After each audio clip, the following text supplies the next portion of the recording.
big as this. These are bigger. So basically the lobster now goes through here, Yes. enters this little home That's here, right. and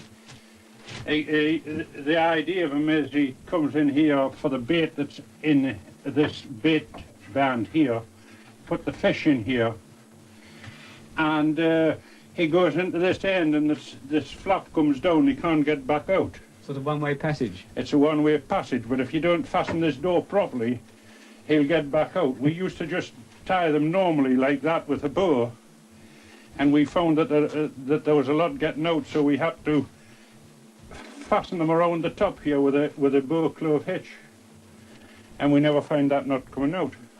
Can you remember the first time you fished these type of parts? I'll tell you, I can vividly remember about the end of the 50s. We made 80 of these, and we didn't get back to them for about 10 days, I remember, for bad weather. And when it did find a way and we got back, we went this morning and it was dark. We were lucky we got afloat in the dark, and I couldn't believe it when I saw this trap end. I said to myself, how on earth has those 4 or 5 black stones got in there? Well, it ended up that there were 5. There were either 4 or 5 big cock lobsters in this end, which we had never seen in our lives before. And that was due to the swell being on this funnel. Now remember, we ended up with 80 out of the 80 pots, which was fantastic then.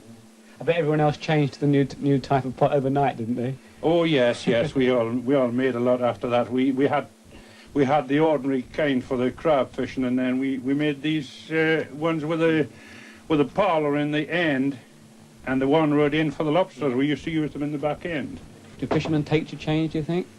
Their changes for the better. You see, they would no more dream of going back to manila rope and sisal twine than fly in the air, because it catches better, this. We used to try and catch salmon with an ordinary hemp net, and we didn't think that there was any salmon off this coast using these nets. And then we got the different synthetic string, and we were able not to catch thousands, but we managed to make a living out of it.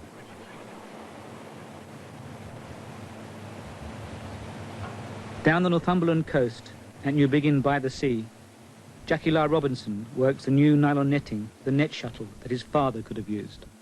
This is a leaded bottom, putting on the bottom of a salmon net. Leaded bottom, leaded string, and we're setting it up. The corks is on the top of the net, and this is to hang it down in the sea. It's for a drift net, for salmon fishing. And it'll join with other nets to make up a length of 600 yards, which we're legally allowed to fish with. And we shut them across the tide and drift with the tide, and hang on to the slack tide when it's best fishing with the slack. At least you expect better results in the slack tide.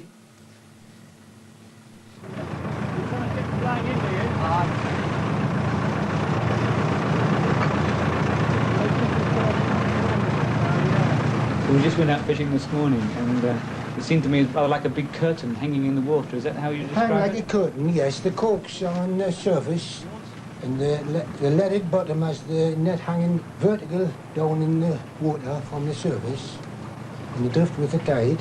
And so the salmon comes along, and how does he get caught in this then?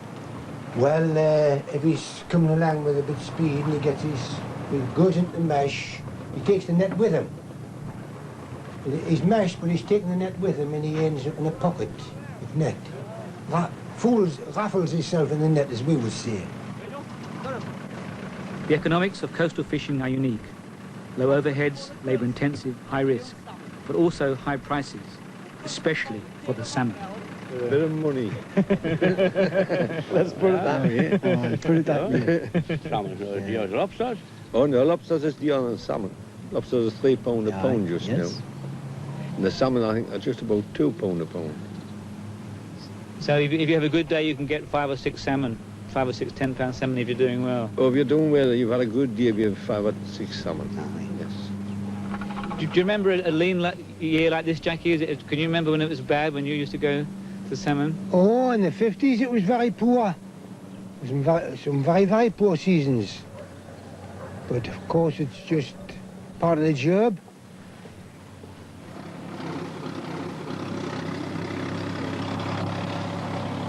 At Filey, the Haxbys have found a way of cutting out the middlemen from coastal fishing by keeping their business within the family. They've opened their own shop, run by the women, who fulfill this new role in the fishing community. But despite these economic changes, the coastal fisherman is, as he has always been, dependent on the weather for his catches. In an average winter, you maybe stay if we get 4 days in. We're lucky if we can get 4 days. We need 3 or 4 days, depending on the catches, to get a living. Richard Haxby has now retired from the sea, but keeps his association with the coastal fisherman's life by baiting longlines for winter cod. Fish caught with the longlines are better quality and fetch higher prices than those caught and sometimes crushed in the end of a trawl net. There were a bag of mussels each day, and that baits 4 lines with a few squids, which is a lot better nowadays. These squids are helping us out. It used to be all mussels, and you had to do 6, 7 bags a day some days.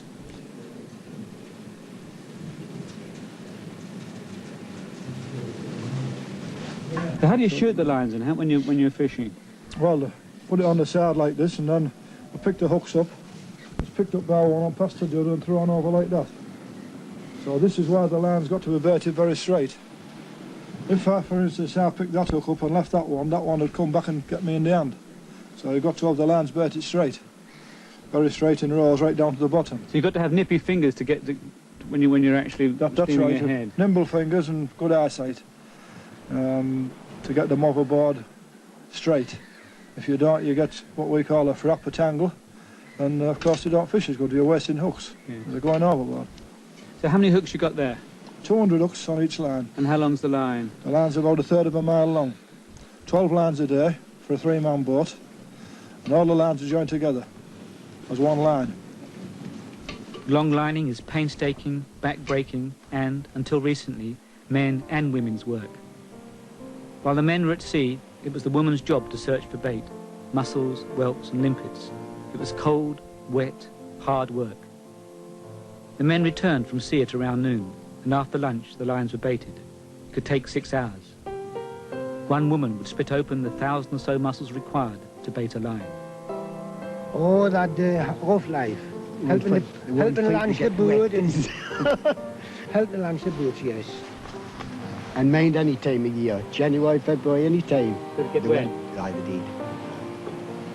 1, 2 o'clock in the morning. Aye, any time that, even that label when she was wanted sliding roll. But I think they're like the men, they're getting a lot wiser now.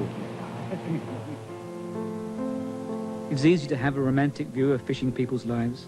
The Victorians certainly did. Winslow Homer, an American, visited colourcoats in the late 19th century and painted fishing folk in this romantic tradition. But it was, and is still, a tough life. The history of every fishing community is made up of stories of drowned men.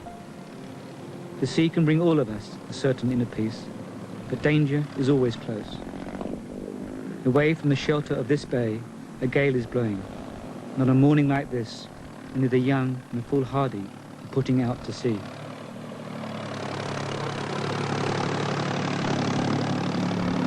They're grand boats that they're going into the wind, but they are dangerous running before the wind with a square stern.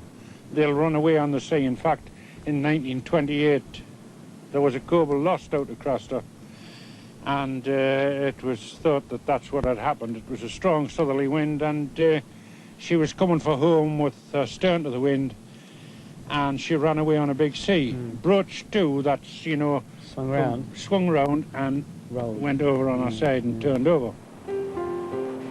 The inshore fisherman's life depends upon his cobble, his experience and his skill. Engines may have replaced sails, but the fisherman's open boats are still not independent of the weather. As one coastal fisherman said, once at sea, it's up to us, God and nature. When I was 14, one of these fishing boats were going to the lines this morning, and I don't know what happened, but she took a fire. And she burned completely out. There was another boat just got, well, just to the stern there, and there was 4 hands, and we just got away there, and there's been going in. 14-year-old. That was the worst. Aye. Well, the worst in our memory, my brother-in-law was lost at sea in 1940. And then there's been another one, 1960, there was, 1966 it was, there was 5 on 2 sons lost, the Robinson family. It was a bit in a disaster. There was the most famous one in the 1880s, wasn't there? 1851. 1851. What happened there? There was 9 or 10 fishermen from Newbiggin lost. There was 3 Cobles. One was lost just north of the church. Geordie's great-grandfather, was it? Aye. Was lost that day. And then further north, there was other 2 lost. My granny's brother was one of them. There was 9 or 10 lost that same day. There was 1 survivor of the 3 Cobles, and they called him Dent. So where's Maurice? He's just got to get to town. The Coble of northeast England is a beautiful craft, unique to the region. With its high bow and cutaway stern, its design probably owes much to the Viking longships that once raided this coast. Cobles are difficult to handle. They say you must be born in a coble if you want to know all about them. The Coble fisherman is proud of his craft and his tradition, and an important point in any fisherman's life is when he has a boat built for his son. Young James Haxby looks over his first boat with his father. I've had this sort of pushed at me for a long time, and if I can't do it now, it's a bad job, really, I suppose. It's a completely new job when you stood at the back, like. But you soon get into it, I think, and as every day as it went by, it got easier for me. Yeah, we've got a few years hopefully yet, but it is, for him, it is his coble. It is in his name, and it's hopefully, as you can see how it's built, it should last him his lifetime. You can see right from the word go when the first couple of planks are on, and then you come back a week later and do a bit more, and it is a living thing. You know, you can see a difference every time you come. My father got a Coble in 1926 and it was £60. £60? But he had his own engine to put it, you know, it was £60 my years for the old, wood. just £1 a foot. £1 a foot, but his Coble was £60, 1926. I got a new one in 1970, it was 3,000. And the next man that went up to inquire, they told him that Jackie Lisle had got the last chipping. Now they're about 24,000. The process really is repetition. You start off there, you get the shape, you cut the plank out, you fit it and fix it, and it's all repetition. But what you have to do, what you have to bear in mind is the shape of the end product. Now the fishermen today who have the cobbles are very particular about the shape of the vessel. In other words, the cobbles that the men have today aren't just a wooden thing that goes to sea and floats and the shoot nets out and catches fish. They're like a vessel to be of a nice seakeeping quality. Fishermen themselves know what we're talking about. It's probably difficult to explain to a person who isn't familiar, but a nice seakeeping quality. The boat's got a feel about it, and she's nice and dry, and she sits nicely on the water. You may laugh here, but it's like a duck. You have the sloping stern, the bow. When you look at a duck on a lake, you have the tumble arm on the top sides. The traditional design of the Coble with the sloping stern, as you see here, follows on every vessel that we build. We do vary the angle slightly, sloping aft at the top. We do vary that.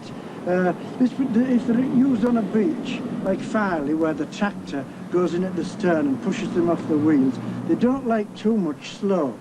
They like them a little bit tipped in at the top, but if it's for a harbour, we do have a slightly greater slope out. Now that is a design really that's been handed down since the Viking times, and that is part of the Coble, same as what the high bow is. The stern shall be that way, full stop. The basic design hasn't changed very little. The reason for that, of course, is its good seakeeping quality that is adaptable and suitable for the inshore fisherman. It's good for going inside, as the fishermen would say, for crabs and lobsters in shallow water. It's good for lining, in winter, for cod. It's good for nets. It's a very versatile little craft.